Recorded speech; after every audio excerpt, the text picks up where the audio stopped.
Akhir sekali muslimin muslimat dirahmati dan dikasihi oleh Allah Ta'ala sekalian. Bila kita insya Allah diberi peluang untuk masuk ke bulan yang baru, bulan Muharram, bermakna kita masuk tahun baru dah tu, 1447 Hijrah.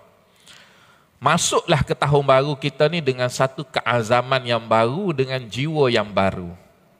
Kalau kata ada rezeki, nah, dengan izin Allah Subhanahu Wa Taala nak berlaku, tapi tak tahu lagi apa berlaku tu. Nah, tak tahu lagi depan hari kita lagu mana. Jadi ambil kesempatan kita, peluang yang Allah Ta'ala bagi kepada kita ni, ambil untuk peluang, sebagai peluang untuk kita memperbaiki diri, untuk kita islah diri kita. Buat comel. Nah, sebab kita ni ada matlamat tu yang letak pada kita. Hidup kita ni matlamat mana? Dalam beramal, dalam kita hidup ni. Ahsanu amala. Ahsanu amala. Buat ibadat, buat gapo-gapo biasa apa, ahsanu amala, kemuncak dia situ. Amalan yang terbaik. Bukan baik itu tidak semestinya banyak. Berkualiti. Kena berkualiti. Kena biar aku gapo aku buat, biar siapa tahap yang terbaik.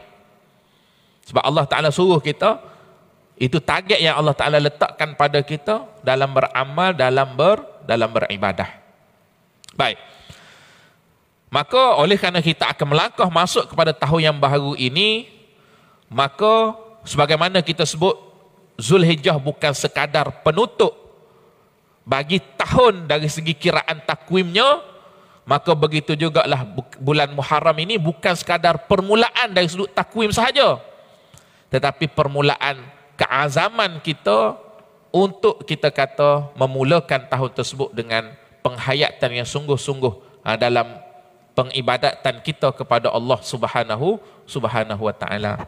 Jadi kita ambil peluang lah, sebagaimana Nabi berhijrah, al-intiqal min makanin ila makanin akhar, itu hijrah, mana pindah daripada satu tempat kepada satu tempat yang lain, ataupun sebahagian kita kata al-intiqal min daril kufri ila daril Islam, hijrah daripada negara kufur kepada negara Islam.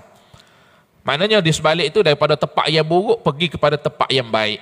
Jadi kita pun kena menghayati konsep ini, tanamkan keazaman untuk kita perbaiki diri kita daripada buruk jadi baik. Kalau baik dah, ke arah yang lebih baik.